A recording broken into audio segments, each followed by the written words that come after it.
Hello, everybody, and good evening. We are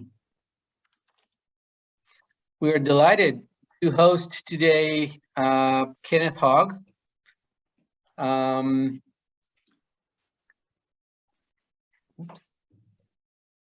Just a second. Kenneth is a program director at the Presencing Institute, where he is currently leading the Institute's work with several multilateral institutions, including the United Nations.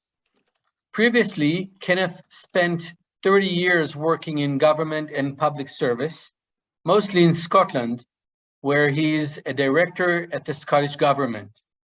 In that role, he introduced ULAB to Scotland in 2015 as a platform for community-led change and as a way of empowering communities to take action about things that matter to them.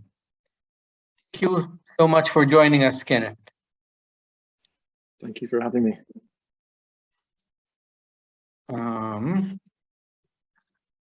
Okay.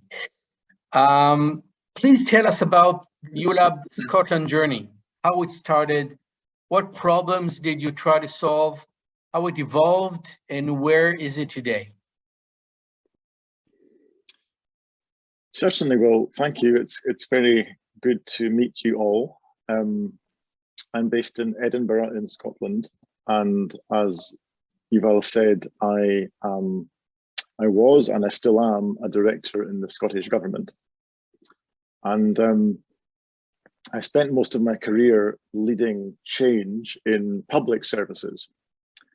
And the ULAB journey in Scotland really began because we were looking for new methodologies which might be more effective for us to use in leading change, particularly in areas where we were not achieving the outcomes that we wanted to achieve by using traditional methods.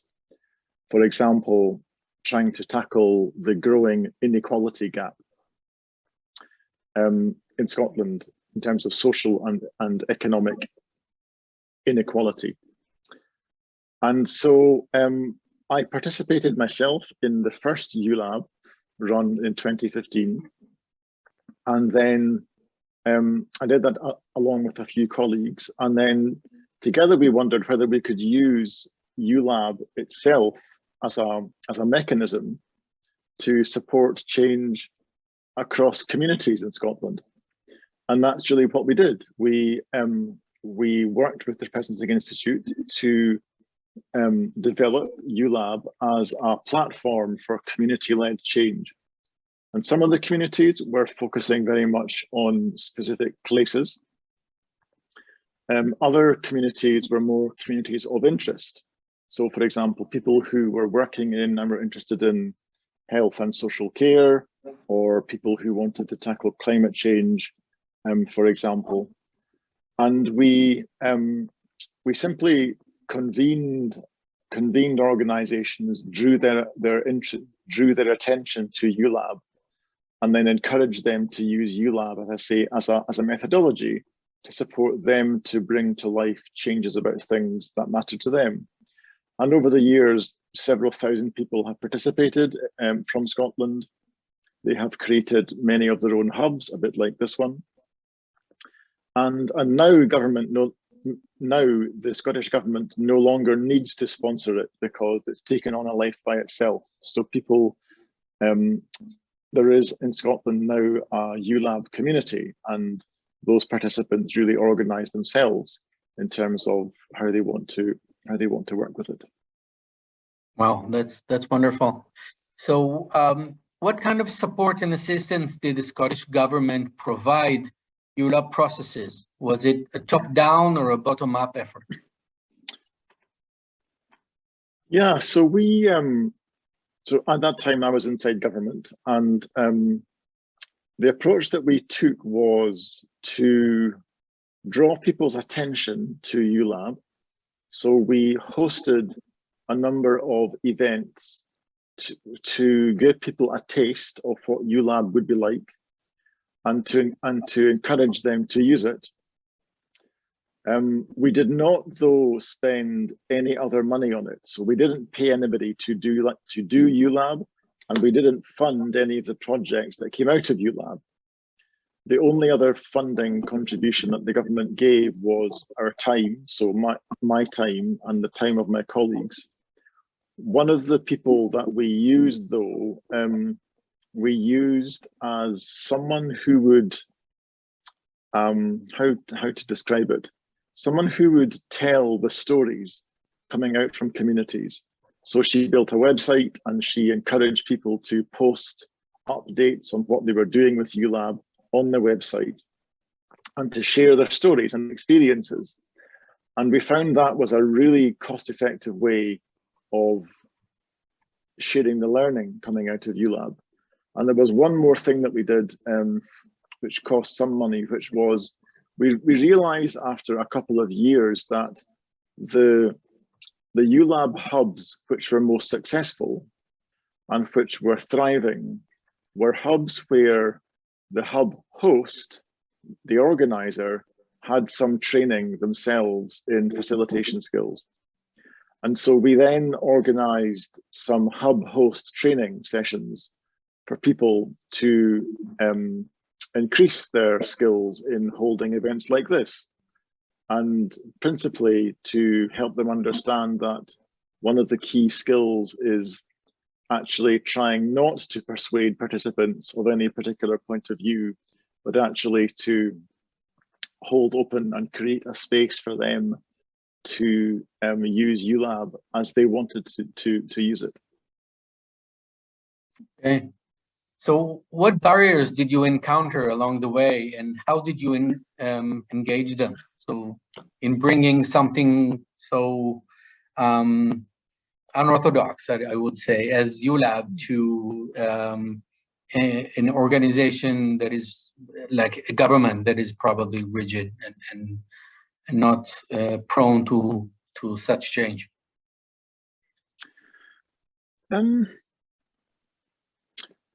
There really weren't any barriers which prevented this thing from going ahead. I would say that we certainly experienced resistance in some organizations, including my own, because as you say, this is quite countercultural.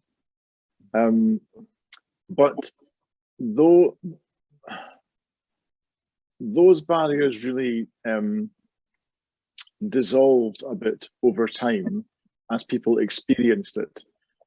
One of the things that I would say is that certainly in the UK, but also in other countries I know, the culture inside the civil service, which supports the government, is one which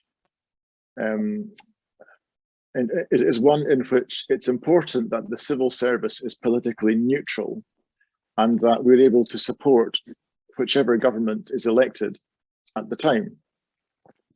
And so some colleagues, I think, feel that that means that their own personal views about issues are not relevant. And of course, as you know, the ULAB process talks about the self, and it talks about the link between myself and my work. And so initially, I think it can seem quite challenging to people who have been taught to believe that the self is not really a relevant factor in their work. However, I wouldn't agree with that description. And for me, although I've worked for governments of lots of different political persuasions over the years, irrespective of the political context, if you're leading change, you have to lead with your whole resources, with your whole heart. You have to be prepared to give of your whole self to the work. And so I don't personally find that to be a contradiction, but I know that some of my colleagues did. Did you start small with like a couple of places and show the success of that process in order to persuade other places in the government to adopt ULAB? So the approach we took was not to limit it only to the government. So we certainly publicized it inside the government, but we also immediately publicized it with our not-for-profit sector networks, with social enterprises, with companies, businesses who had some connection with government. Perhaps they were committed to strong ethical practices. We publicized it within public sector organizations and universities. And we just, one of the things that I had to learn to let go of is worrying about who actually shows up. And you know, the people who came were the right people.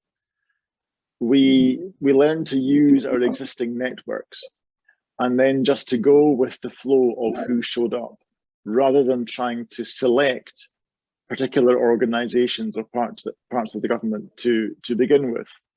And we learned a lot just by taking that approach and then working with whoever it was that came. We did get a very diverse range of people coming along, probably the most diverse group I've ever worked with, from private sector, public sector, from the third sector. And that was part of the attraction of the group that came together. Okay. Can you tell us about the impact that ULAB Scotland had on the way the government operates?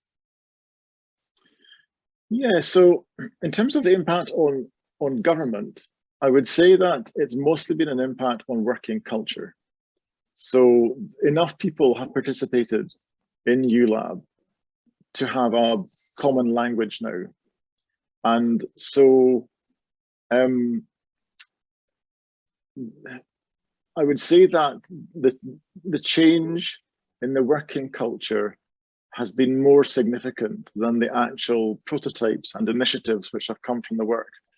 There are plenty of prototypes, but it's fundamentally begun to change attitudes towards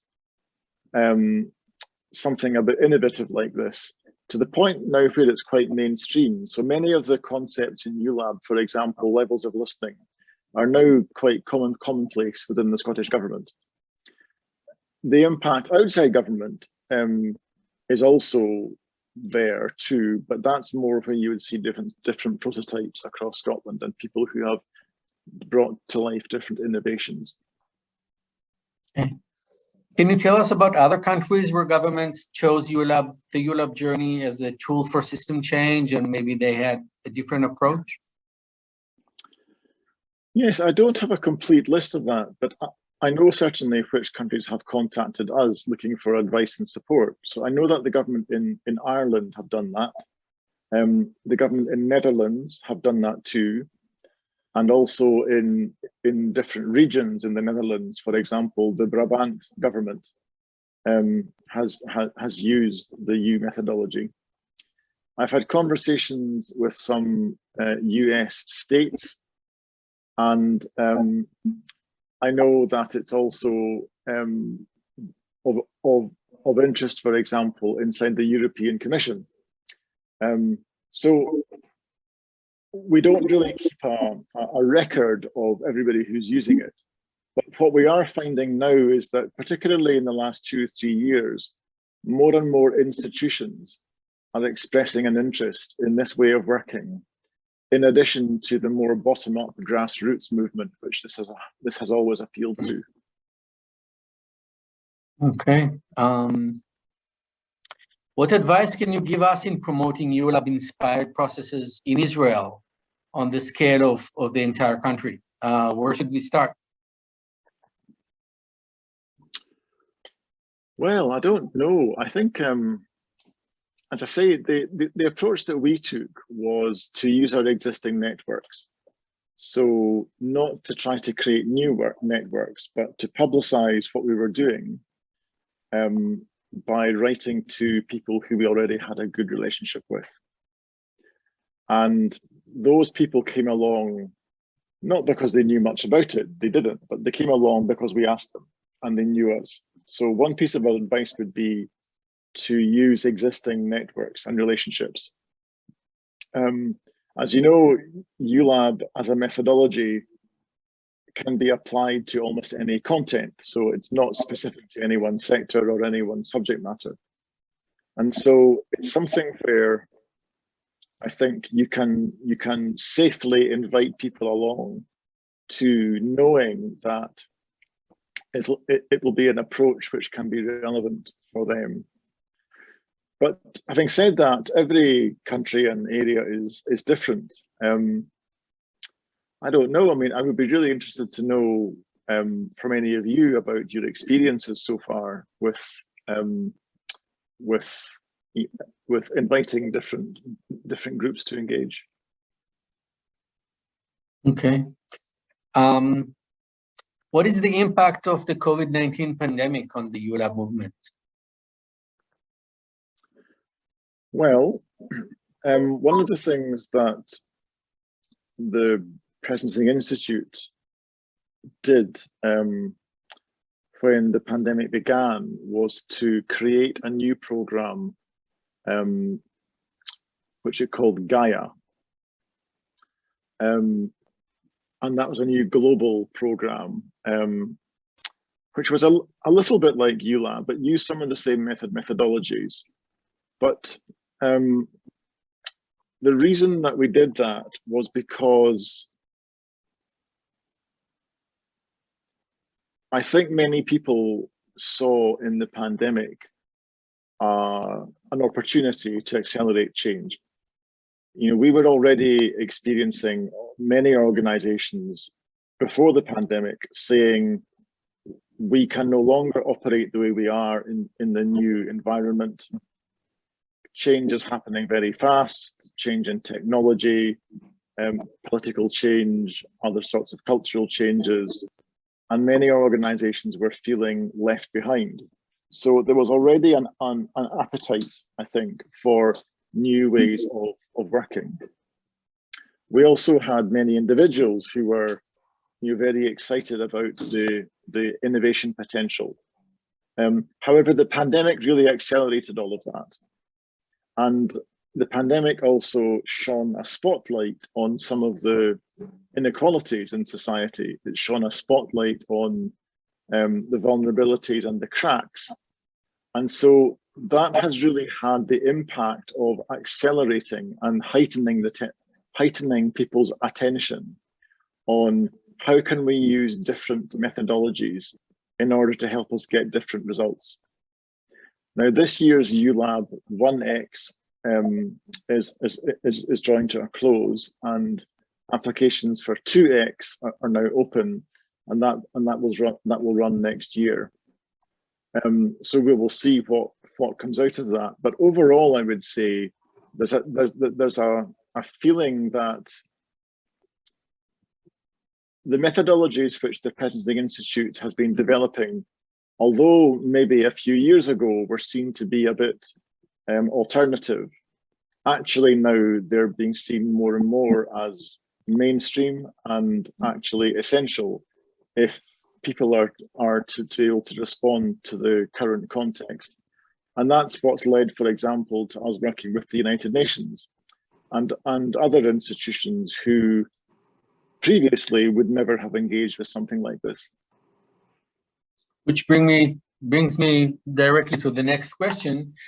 Can you please tell us about your activity in the United Nations? Sure. So the Institute is working in a couple of areas. The one that I'm most closely involved with is called the SDG, or the Sustainable Development Goals Leadership Labs. And in practice, what that means is over the course of this year, we had been working with the senior United Nations leadership teams in 14 countries around the world. This builds on 2 pilots that were done in 2019 in 2 other countries. And the purpose of these labs, each lab is a 6-month process. We take them on a journey, a bit like ULAB, covers the same approach, but it's very much focused on action. So rather than teaching people theory, it's about creating a laboratory in which they can experiment with new leadership approaches, which are more responsive to the whole system. So looking at systemic leadership rather than just organization leadership. We're looking to encourage more collaborative leadership and also to generate new prototypes for action at the individual country level. So we're just finishing that first year of those 14 countries. In fact, I was co-facilitating in a lab in Syria earlier today. We will be finishing these countries in January, and then we'll be working in 10 more countries next year. And the countries next year the focus of that work will be the UN's humanitarian work rather than its development agenda. So there's a lot going on with the United Nations. Some of my colleagues are also working closely with one of the big agencies, specifically, that's the UN Development Programme. And that's more about a whole organization deep dive into the methods of TDU. Okay. Can you pick one country you work with and tell us about the process there? What problems did you come to solve? Which sectors did you engage with? And which ULab tools did you use? Really get a little more into the details. Well, I won't talk too much about a particular country just in order to maintain the confidentiality which we've committed to in these cases.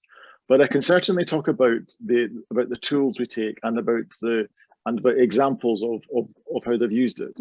So in terms of tools, we are very much following a standard U process. So we run 6 sessions. This has all been done online this year for COVID reasons. Ordinarily, we would do it in person, but that was not possible this year. Each session lasts about half a day. So 6 half-day sessions with some work also being done in between sessions. And we take people on a U journey, and we follow the same process as you will do in ULab. So initiating and sensing and presencing and crystallizing, prototyping, and then bringing actions up to scale. The tools that we use are ones that you probably recognize. So we talk about levels of listening, levels 1, 2, 3, 4. We talk about the iceberg model of the M systems iceberg model, kind of getting below the waterline to the assumptions and beliefs and values which underpin people's behaviors. We talk about a kind of matrix of organizational development, 1.0 to 4.0, which relates to the levels of listening, I suppose. We use tools like 3D modeling. So we've done that online. It's possible to do it online. We use social presencing theatre, and again we've been innovating by doing that online this year. So all of the sorts of things that you would recognise actually from ULab or from other Presencing Institute programs, these are the tools that we're using in these leadership labs. And the sorts of things which countries have used this for are, in every case, it's to increase the UN's effectiveness in achieving the Sustainable Development Goals. Now that looks different in every single case because different countries have different priorities. But for example, some countries are choosing to work in specific places in their country, so place-based initiatives, usually to enable different agencies to work together more collectively and more effectively, rather than just each organization doing its own thing. Some countries have used this to engage with the diaspora of people who have left that country and gone around the world in order to fund and support activity in the country. One country I can think of used this program to change how it took financial decisions to a process which involves citizens more. So citizens deciding for themselves how to use financial resources in that country. A lot of initiatives are around tackling climate change. A lot are around engaging youth in different parts of the country in different ways, or tackling issues associated with youth. Some are about supporting businesses to thrive better in that part of the world. They're really different in every case. And for example, in Syria, you're dealing with a post-conflict, or indeed it's an ongoing conflict situation. The scope for the UN to work there is different compared to a country where it's been living in peace for a long time, and there are different sorts of issues there. So I hope that gives some sort of feel to the work that we've been doing. You categorize the countries you've been working with as more on the developing side rather than the developed side?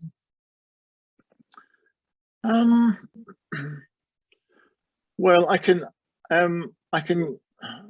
give you the names of the countries, and you can judge for yourself. I mean, they tend not to kind of use that language now, but so for example, this year we've worked in, see if I can remember them, Uzbekistan, Moldova, Serbia, Guinea, Tanzania.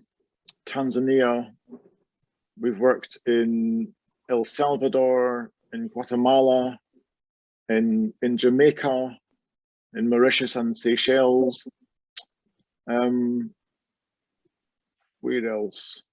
So, I mean, they are countries which tend to be lower income countries, but you know, they all have a very Bolivia. They all have a very different sort of social and economic makeup. I think the main common thread is that they're all countries where the UN leadership who applied for this wasn't something which they had to do. All countries were given the chance to apply for it, and it was oversubscribed by 2 or 3 times actually. They're all countries where the leadership wants to embrace new approaches. They're all countries where they've reached the conclusion that more of the same is not going to help the United Nations to achieve the results that it wants. Okay. Now, before we open the floor for questions from the participants, is there any closing remarks, anything you would like to add?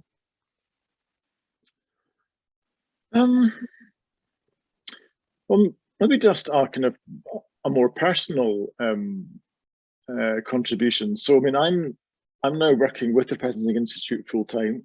I've been seconded from government, so the government have loaned me to the Presidency Institute. And I suppose that the reason why I've ended up where I am now is because in my own personal leadership journey, I had really learned from experience that when you're leading change, many of the traditional approaches are necessary, but they're not sufficient by themselves. And so program management, financial management, risk management, you know, using a business case for change, etc. These are all essential things, but they're not enough by themselves, because there's a missing piece in all of that. And the missing piece for me is to do with, as a leader, what's my personal capability to work through relationships, and to recognize that when you lead change, what you're doing ultimately is creating an emotional disturbance in the system. And what's my capacity to hold the anxiety that's prompted both in the system and in myself by creating that emotional disturbance. And it seemed to me that ULAB was an approach which addressed that. It talks about cultivating the interior condition. You know, there's this quote about the success of an intervention depends upon the interior condition of the intervener.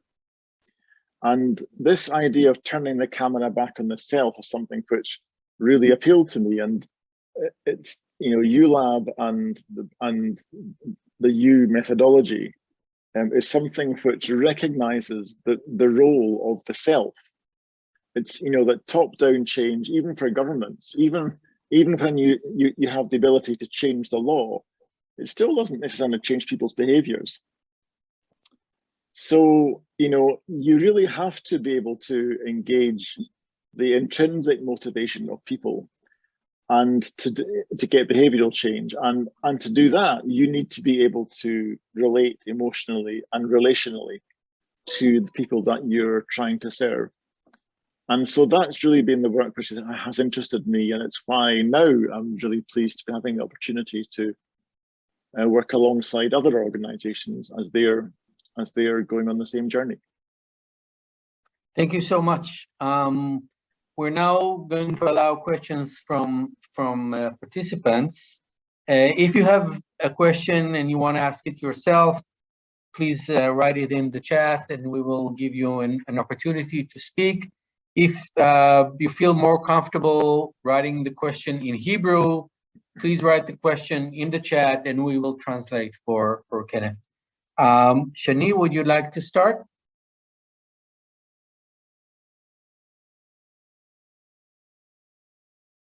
יובל נראה לי שהוא ענה. Okay, he said you already answered her question. Lirit?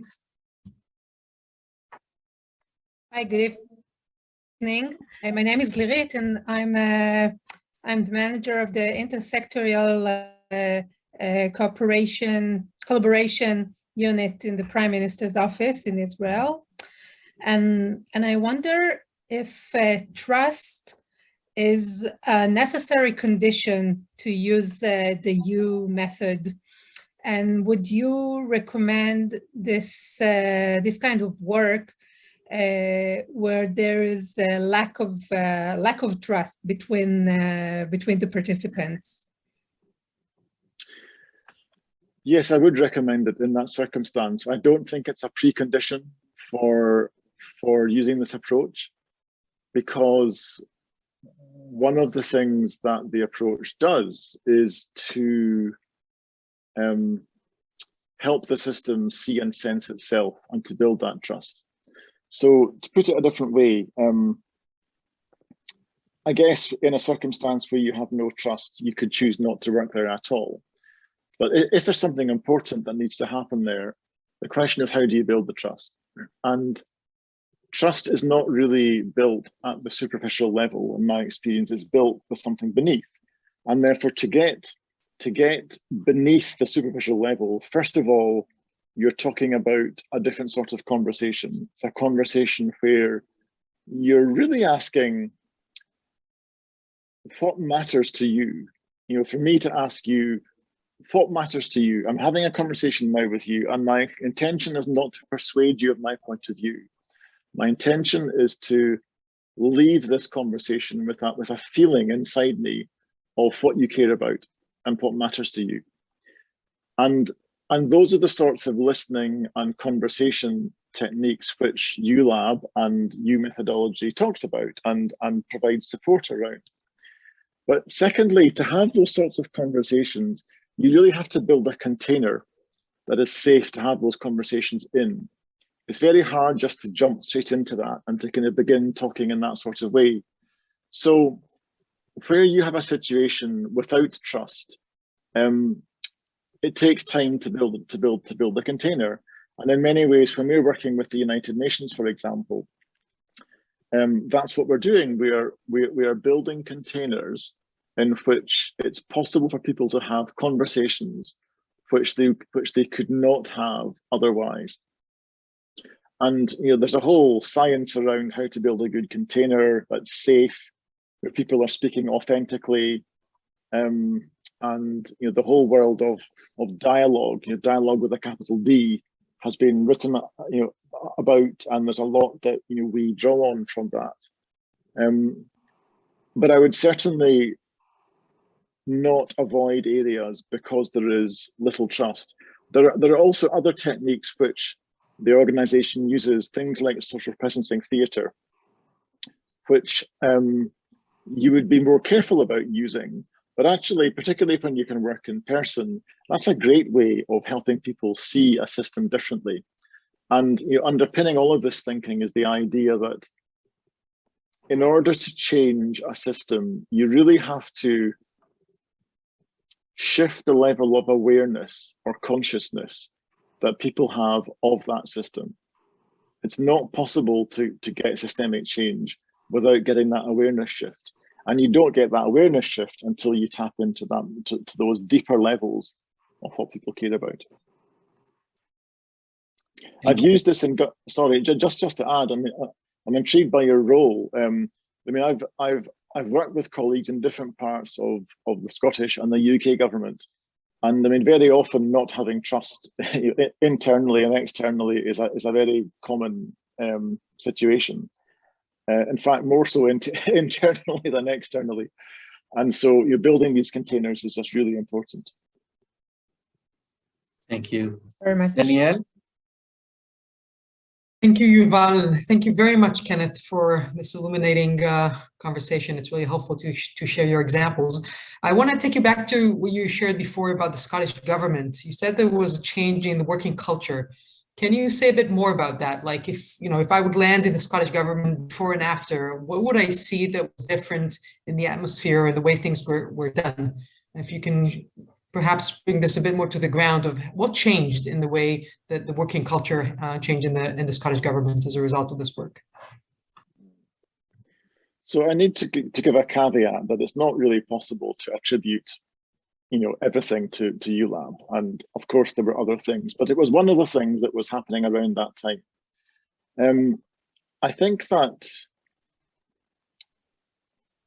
one of the biggest differences is the shift from doing to doing with.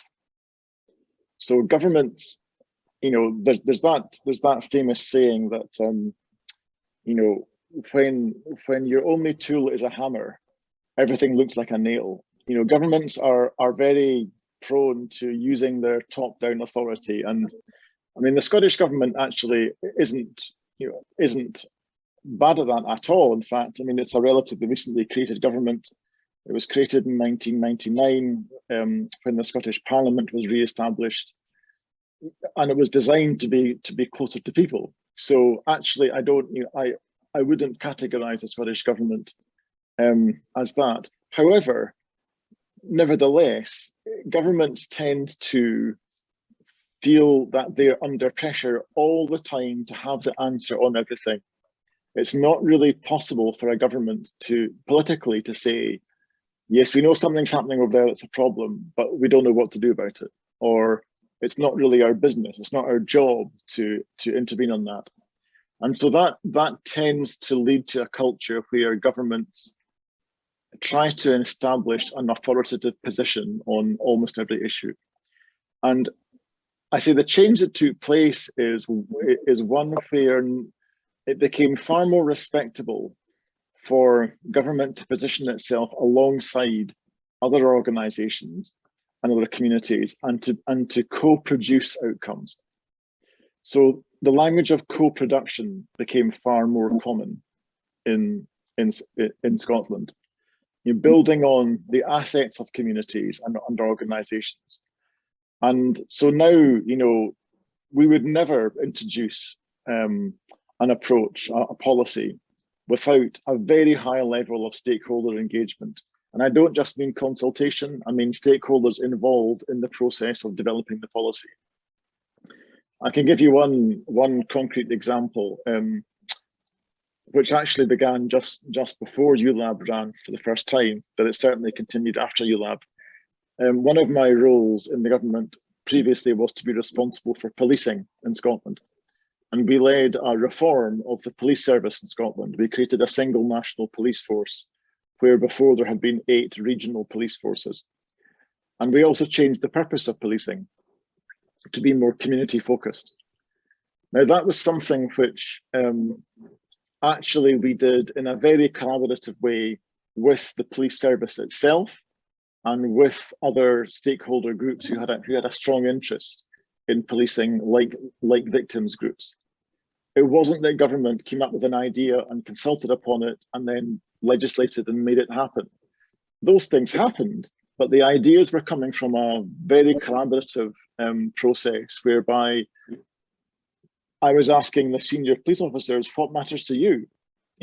If you were to design, in fact, we did exactly this. We said, if you were to design your ideal policing system for Scotland, what would it look like? And they went and they designed it. And so we said, okay, how now can we get as close to that as possible within the resources that we have? And that sort of an approach where you're encouraged to work in a collaborative way is not the approach that other governments usually sponsor or often sponsor. Often, you know, the approach or the desire is to get a faster result just by driving a change through very quickly. So that's one of the ways. I mean, there are hundreds of small ways. Like, for example, now it's perfectly normal to begin a government meeting with a check-in and a check-out at the end.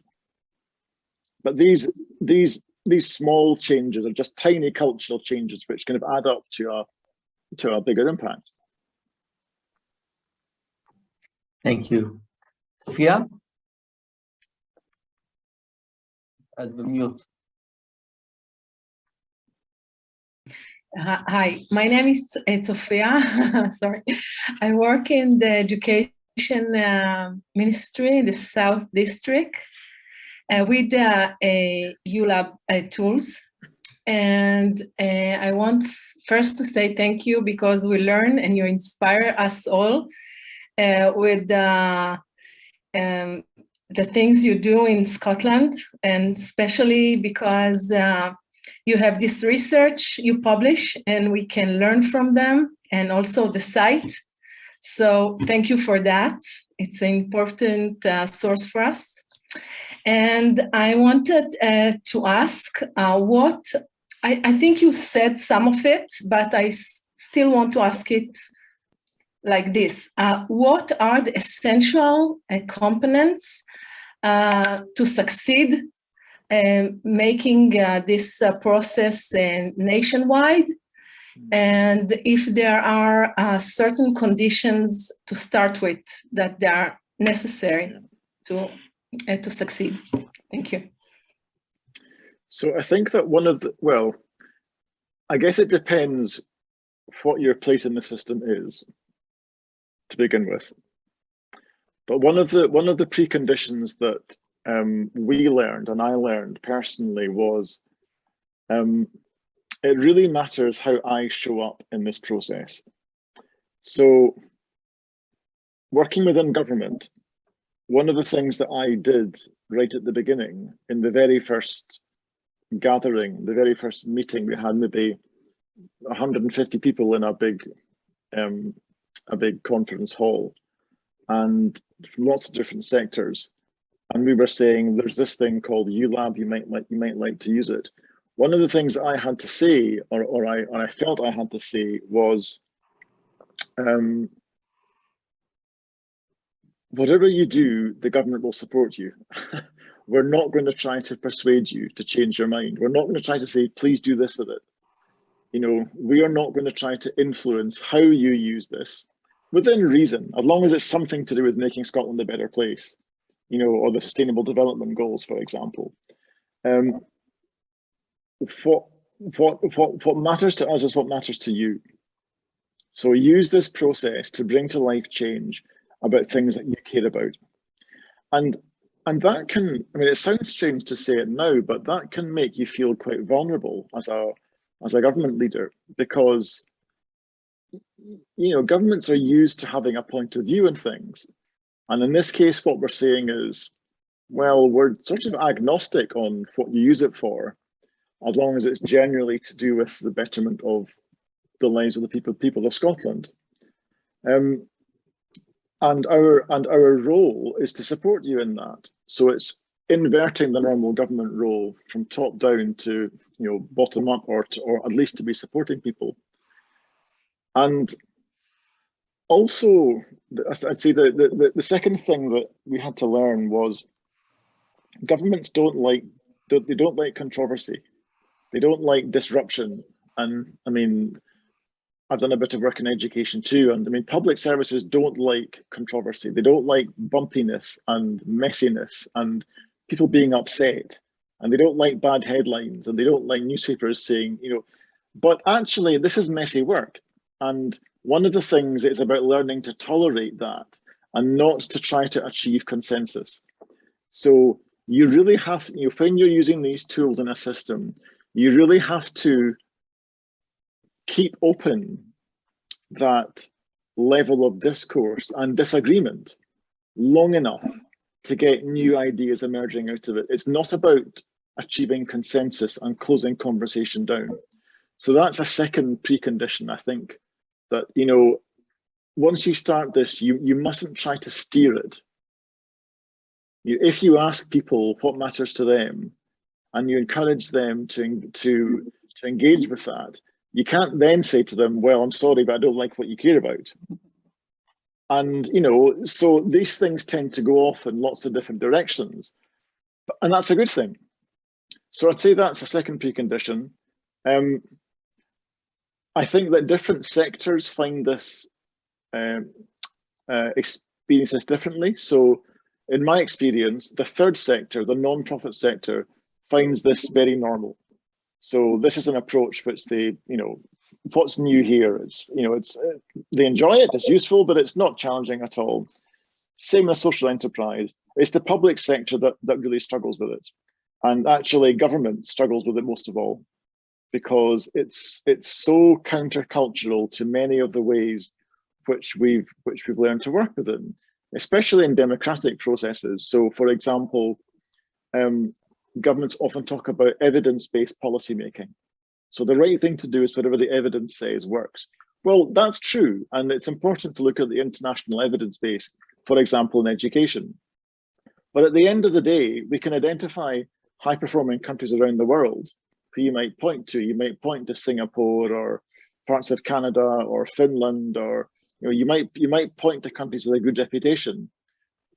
But you cannot assume you can transplant that into Israel or Scotland because of the cultural differences and the ways in which people work. So, evidence-based policy making only takes you so far. You have to engage with the people in the system who are actually engaging with it, and it's true in government systems. It's not enough just to try to transplant good ideas from one culture into the next. So how you show up is important. Not closing down controversy is important. Using your existing networks, I've mentioned that already, and not being too fussy about who gets involved. There are no wrong people. That's another thing I would mention. Great. So I'm sorry, Yuval, just another. So if the government in the top level is not fully believing in this process, it's impossible. Well, I would say, do you need to tell them? Because what governments believe in is action. And certainly so I was a civil servant. I worked for government ministers who were elected. The approach that I would take is to say, I'm experimenting with something. Don't worry, trust me, and I'll come back and show you once we've got some results. So we don't need to involve government ministers in the nitty-gritty of the process. What they need to see is the results. And our experience was that within 3 months of ULAB beginning, for example, in the very first year, I remember inviting one of our most senior government ministers along to an event that we hosted in maybe December. So I think ULAB began in October one year, it finished in December. We invited along this government minister, and he had not been part of any of the process, but what he experienced just in spending 1 hour in this event was lots of different people queuing to grab the microphone to share with everybody else what they had done with this methodology. And he said, this is amazing, this is fantastic. I have no idea how you did it, but we want more of that enthusiasm. So, you don't need to involve everybody in everything. You need people who are able to provide some cover and say, in my area, we're doing a perfectly respectable methodology here. It's a bit different, and I'll let you know how we get on. So adopting that sort of experimenting culture. And, as you know, ULab can produce very quick results. So, fail fast, iterate, use it as an experiment, and then find out what's working, and then build on that, rather than making it a big deal. It can feel like a big deal when you're doing it, but if you describe it as that, I think it makes people nervous. Great. So we have time for one last question from Josefa. You're on mute. Yeah. Hi, my name is Josefa, and I facilitate groups of people before and after retirement using ULab in order to decide what is the next stage in their life now that they're after this huge threshold of, finishing work. So my question is, when working with teams or like with the UN agencies, are you involved in the stuff that happens before ULab begins, like informing the question? Because like when a whole team works on an issue, like are you taking any part of that, or are they coming with already a formed question or subject? Or how molded is it before you start working? Because it's such an open, process. It's a really good question, and I've got two things to say to that. The first is that we absolutely do work with teams before the actual work starts formally. So typically we will have a lot of conversations with the leader, and we often ask them to form a small core group round about them. So people who are going to support this and support the leaders, hold this open throughout the process. So we build some trust there. We do interviews with them. We ask them what matters to them. We get them to tell about their current priorities. We get them, sharing with each other. We try to get a sense of what success might look like. So yes, we do engage up front. And sometimes that results in them saying, we are clear that we want to use the lab for this purpose, and that's fine. However, what's also very common is that even when people begin the process thinking, the issue I want to do is this, the process itself opens a realization that actually it's something else. So we absolutely try to keep open to changing partway through. Maybe the first thing is still valid, but maybe something else is valid too. Today, for example, I was having a conversation in the Syria lab, where they did have a clear idea of what they wanted to do at the start. But what emerged today, and we were just at the presencing phase, was that they were saying, there are also other things we need to attend to. And those things are in many ways even more important than the first thing was, because they've come from a different place. They've come from that presencing moment, as you say, that threshold moment of letting come and letting go. And they're sensing into a future possibility in a way that lends real validity and importance to this new insight. So we always try to make room for those as well as the things which they began the process with. Can you elaborate, just one thing, can you elaborate a tiny bit more about how open is the question? Like for me, if I'm working with people, I can always say, okay, what's the next step after you retire? But that's a very open question. Are you forming a more definite question, or do you leave it as open as a subject like that? So very often going into the processes, and not just the UN labs, but that's true there too, people will say, we want to work on climate change, or we want to work on education, or we want to work on whatever. And often within that, they'll say, we want to work on this particular issue. So how do we, I don't know, close the inequality gap within education, whereby students in poorer areas perform less well, and how do we narrow that gap? Fine. But what often happens is in the process, they will say, actually, okay, we do have a prototype now on that, but what's changed more importantly than that are the relationships in this team.